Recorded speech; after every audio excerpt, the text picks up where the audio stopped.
नमस्कार दोस्तों। आपने देखा होगा कि हमारे देश में जो है सांप बिच्छू बर्र ततैया कुत्ता बिल्ली बंदर चूहा और सूअर आदि को भगवान मान करके पूजा जाता है। उनके बड़े भव्य मंदिर बना दिए जाते हैं और बने हुए हैं। लोग जो है उनमें दर्शन करने जाते हैं और इन भगवानों से मनौतियाँ मांगते हैं दोस्तों। ठीक है, ये भी अच्छी बात है, अपनी श्रद्धा है। अगर उनको लगता है कि कुत्ता बिल्ली बंदर चूहा सांप बिच्छू इनमें उनको भगवान दिखाई देता है, अच्छी बात है, क्योंकि कहते भी हैं कि कण कण में भगवान है। लेकिन दोस्तों, अफसोस की बात यह है कि इंसान ही इंसान को इंसान ही इंसान को इंसान नहीं मानता है। जानवरों को, पशु पक्षियों को, कीड़ मकोड़ों को, इनको भगवान मान के पूजता है और उनसे जो है मनौती मांगता है, लेकिन अपने ही भाई को, अपने ही इंसान को नहीं पूजता। पूजने की तो बात दूर है, उससे छुपना नहीं चाहता, उसको कोई अधिकार नहीं देना चाहता।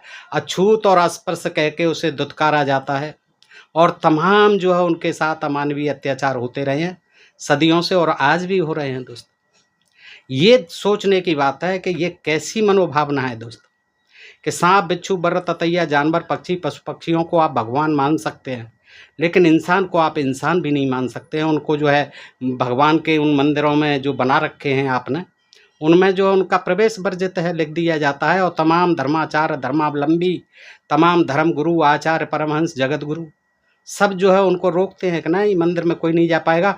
और यहाँ तक कि हमारे राष्ट्रपति महोदया और राष्ट्रपति महोदय महामहिम दोनों जो है उन मंदिरों में जाने से अपमानित किए गए, रोके गए, गर्भगृह तक उनको नहीं जाने दिया गया। तो दोस्तों, ये सोचने की बात है कि कितने ये आश्चर्य की बात है कि हमारे देश में सैकड़ों मंदिर ऐसे हैं जो पशु पक्षियों को समर्पित हैं, जानवरों को समर्पित हैं। तो दोस्तों, आपने कल देखा था कुकरदेव कुतिया देवी, उनके मंदिर थे। आज मैं आपको दिखाता हूँ कुछ ऐसे ही अजीब टेम्पल मंदिर, जिनमें के बैल का मंदिर, बंदर का मंदिर, चूहे का मंदिर, सांपों का मंदिर और सूअर का मंदिर, बराह का। तो दोस्तों आइए देख लेते हैं कि बैल मंदिर जो है आप बेंगलुरु में है, बेंगलुरु जिसे आजकल बेंगलुरु कहा जाता है बेंगलोर में, और ये बुल मंदिर नाम से मशहूर है। मंदिर में बेंगलुरु में ऐसा मंदिर है, ये बेंगलुरु में एक ऐसा मंदिर है जहाँ श्रद्धालुओं द्वारा बैल की पूजा की जाती है। और बैल तो आप जानते ही होंगे जो दोस्तों, नंदी बैल शिव जी का वाहन, तो उसी के रूप में जो है माना जाता है बुल को। लेकिन यहाँ इसकी जो है मान्यता कुछ अलग है। बुल नाम से मशहूर ये मंदिर बेंगलुरु में बहुत प्रसिद्ध है। इस खूबसूरत मंदिर में नंदी बैल की एक विशाल ग्रेनाइट की मूर्ति रखी गई है। तो इसके पीछे कहानी क्या है कि ऐसा माना जाता है कि विश्व भारती नदी का उद्गम इस प्रतिमा के चरणों से होता है। ये नदी जो निकलती है वहाँ विश्व भारती नदी, इसका उद्गम जो इस प्रतिमा के यानी बैल की प्रतिमा के चरणों से होता है, ऐसा माना जाता है। और इसके पीछे कहानी क्या बताई जाती है? इसके पीछे कहानी ये बताई जाती है कि यहाँ जो है इस क्षेत्र में एक बैल जो है बड़ा बिगड़ैल था और वो फसलों को चौपट करता था, किसानों को रखवाली करते थे, उनको मारता था। तो वो कैसे ही अगर मर गया, उसको मर गया, तो उसका जो है फिर यादगार में या उसे मनाने के लिए नंदी बैल को वहाँ स्थापित किया गया कि ये जो है इसे अंकुश में लाएगा। तो वो नंदी बैल जो है वहाँ स्थापित किया गया और उसकी लोग जो है मंदिर में जा कर के खूब जो है मनौती मांगते हैं और उसकी पूजा पाठ करते हैं दोस्त। इसी प्रकार का एक मंदिर जो है मंकी बंदर कहलाता है, मंकी टेम्पल कहलाता है, बंदरों का मंदिर, और ये जयपुर में है दोस्तों। जयपुर शहर में गलताजी मंदिर कहलाता है, उसको ही बंदर मंदिर के रूप में जाना जाता है, गलताजी मंदिर। यहाँ बंदरों की पूजा की जाती है। वैसे तो दोस्तों बंदरों से बड़े परेशान रहते हैं लोग, जहाँ कहीं आ जाएं घर पे छत पे तो जो है बड़ा उपद्रव मचाते हैं और उनसे परेशान होते हैं। लेकिन उन्हें जो है हनुमान जी के रूप में जो है जगह जगह पूजा जाता है और ऐसे मंदिर बहुत हैं। तो ये जयपुर के मंदिर की बात है, इसको गलताजी मंदिर कहते हैं और यहाँ बंदरों की पूजा की जाती है। यहाँ आने वाले श्रद्धालु, जैसा कि आप जानते हैं, इनको ड्राई फ्रूट्स, मूंगफली आदि, केला आदि बहुत पसंद है, तो ये खिलाते हैं। और शाम के समय यहाँ बंदरों का बहुत बड़ा जमघट होता है और लोग आकर के उनको विभिन्न चीज़ें खिलाते हैं और वो बंदर देवता को प्रसन्न करते हैं। ऐसा माना जाता है कि ये हनुमान जी का प्रतिरूप है दोस्तों। अब जो है देखिए चूहा मंदिर भी है हमारे राजस्थान में। और जैसे कि आप जानते हैं कि चूहे जो है बहुत नुकसान करते हैं, फसलों में भी, खेतों में भी, फसलों को काटते हैं, घरों में हों तो तमाम चीज़ों को काटते हैं, चाहे वो कितनी ही कीमती वस्तु हों, सबको कुतर कुतर के नष्ट कर देते हैं और उनसे लोग बड़ा परेशान रहते हैं और उनको पकड़ने के लिए घरों में पिंजड़े आदि लगाते हैं दोस्तों। लेकिन यहाँ राजस्थान में एक ऐसा मंदिर है जिसमें चूहों को जो है पाला जाता है और लगभग यहाँ 20,000 चूहे जो है इस मंदिर के प्रांगण में चहलकदमी करते हैं, मस्ती से खाते पीते हैं, इन पर प्रसाद चढ़ाया जाता है और इनको दूध भी पिलाया जाता है दोस्तों। तो ये इसे कहते हैं करणी माता मंदिर। ये जो है करणी माता का मंदिर है और यहाँ पर चूहों की पूजा करने वाले लोगों के साथ चूहे भी खाना खाते हैं। जो प्रसाद ले जाते हैं बैठ करके चूहे भी साथ में खाते हैं। और ऐसा बताया जाता है, मैंने तो नहीं देखा दोस्तों, लेकिन एक थाली में दूध भर के रखा जाता है और उसमें जो है चूहे खूब दूध पीते हैं और उसमें डुबकी भी लगाते हैं और श्रद्धालु जो है फिर उसी में से दूध लेकर के थोड़ा आचमन करते हैं दोस्तों। यहाँ तक ये बताया गया है। इस मंदिर में जो है 20,000 चूहे इस समय भी आपको पले हुए दिखाई देंगे। और लोगों की मान्यता क्या है, करणी माता का जन्म उनकी मृत्यु के बाद चूहे के रूप में हुआ था। तमाम मान्यताएं होती हैं इस किसी मंदिर के देवी देवता के पीछे। यहाँ भी है कि इसमें जो करणी माता है उनकी मृत्यु जो है मृत्यु के बाद उनका चूहे का जन्म हुआ था। करणी माता कोई रही होंगी पहले और जब उनकी मृत्यु हुई तो चूहे के रूप में बनी। अब ये पता नहीं किसने देखा था, कैसे देखा था, ये तो वही जाना, लेकिन उन्होंने बताया कि मृत्यु के बाद करणी माता चूहे के रूप में पैदा हुई थी और इसीलिए उनकी वहाँ मान्यता है। ये माना जाता है कि ये करणी माता ही हैं और उनके बच्चे हैं। और जब क्षेत्र में चूहे की मृत्यु हो जाती है तो उनका मंदिर में पुनर्जन्म होता है, ये भी माना जाता है। और इसका मंदिर का जो निर्माण है 19वीं शताब्दी में महाराजा गंगा सिंह जी द्वारा कराया गया था। मुगल शैली में निर्मित है ये मंदिर और संगमरमर के पत्थरों का बना है। इस मंदिर का मुख्य द्वार चांदी से बना है। मुख्य द्वार जो है ठोस चांदी से बना है। मंदिर के भीतर भी चांदी के दरवाजे हैं। यह मंदिर किंवदंतियों के अनुसार एक बार 20,000 सैनिक पीठ दिखाकर युद्ध से भागाए थे। करणी माता ने किसी दुश्मन से लड़ने के लिए भेजे थे 20,000 सैनिक।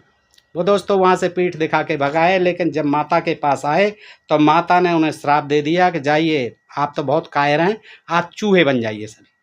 तो ऐसा भी कहा जाता है, ऐसी भी कहावत है वहाँ। तो वो सबको उन्होंने बना दिया चूहा। और एक किंवदंती के अनुसार ये माता का पुत्र था लक्ष्मण, पानी पीने गया था, सरोवर में डूब गया, मर गया। तो उसके बाद जो है यमराज से जो है प्रार्थना की करणी माता ने कि मेरे बच्चे को जिंदा कर दो। तो उन्होंने कहा जिंदा तो करूँगा लेकिन चूहे के रूप में करूँगा। तो उसके जितने भी बच्चे थे करणी माता के सब चूहे के रूप में जो है पैदा हुए हैं। यमराज ने उनको चूहा बना दिया। ऐसी ऐसी मान्यता हैं दोस्तों। अब देखिए एक सांपों के मंदिर बहुत हैं देश में, कोई कमी नहीं। स्नेक टेम्पल जो कहलाते हैं। तो एक केरल में जो है बड़ा, सबसे बड़ा मंदिर बताते हैं। केरल में मन्ना रसला श्री नागराज मंदिर में सांपों की पूजा की जाती है और ऐसा माना जाता है कि यहाँ मंदिर देश के सबसे बड़े सांपों के मंदिरों में से एक है। कहाँ पर? केरल में मन्ना रसला जगह है, नागराज मंदिर कहलाता है। और वो जो है ऐसा माना जाता है कि जो सांप के मंदिर हैं उन सबसे बड़ा मंदिर है।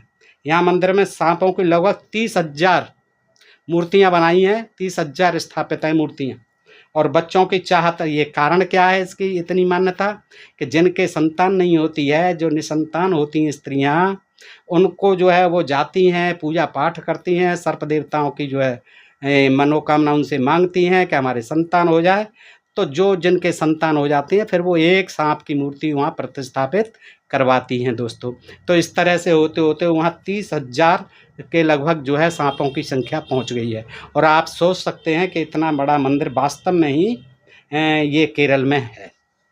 इसके बाद जो है आप देखेंगे दोस्तों सूअर यानी वराह, जिसे वराह कहते हैं और अपनी प्रचलित भाषा में सूअर जानते हैं। ये मंदिर बहुत है।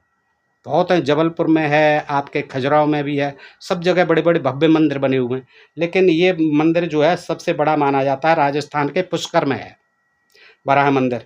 और ये महलों और मंदिरों के लिए प्रसिद्ध है। क्या? ये जो है राजस्थान का पुष्कर जो है महलों और मंदिरों के लिए प्रसिद्ध है। वराह मंदिर राजस्थान के प्रमुख मंदिरों में से एक है जो भगवान विष्णु की पूजा के लिए समर्पित होते हैं। दोस्तों आप जानते ही होंगे कि जब जो है हिरण्याक्ष लेकर के पृथ्वी को बगल में दबा करके चला गया था पाताल लोक को, तो फिर जो है श्री कृष्ण वो विष्णु भगवान जो है वराह बने थे, और वराह बन करके अपनी डाढ़ों पर जो दांत निकले होते हैं बाहर को दो, वो उससे जो उठा करके वो जो है सूकर देव बन के, बारह देव बन के उठा के लाए थे, उससे छुड़ा के उसको मार के आए थे। हिरण्याकश्यप को पता नहीं कहाँ ले गए थे पताल वताल में, और वो समुद्र जो है समुद्र में लेके चला गया था। तो ये भी आपको मिलता होगा कि समुद्र में जो है पृथ्वी चली गई थी, तो समुद्र कहाँ होता है ये पता नहीं था इस लेखक को। तो इस तरह की कहानियाँ हैं दोस्तों। ये जो है फिर वराह जो है उनको विष्णु को पूजा जाने लगा वराह के रूप में, और आज उनके तमाम भव्य मंदिर बने हुए हैं और उनकी सूअर के रूप में उनकी पूजा पाठ की जाती है। तो यह मंदिर देखने में तमाम आकर्षक है, बहुत आकर्षक है, और उसकी वास्तुकला अद्भुत है दोस्तों। इस तरह से हमने आपको जो है ये जानकारी दी।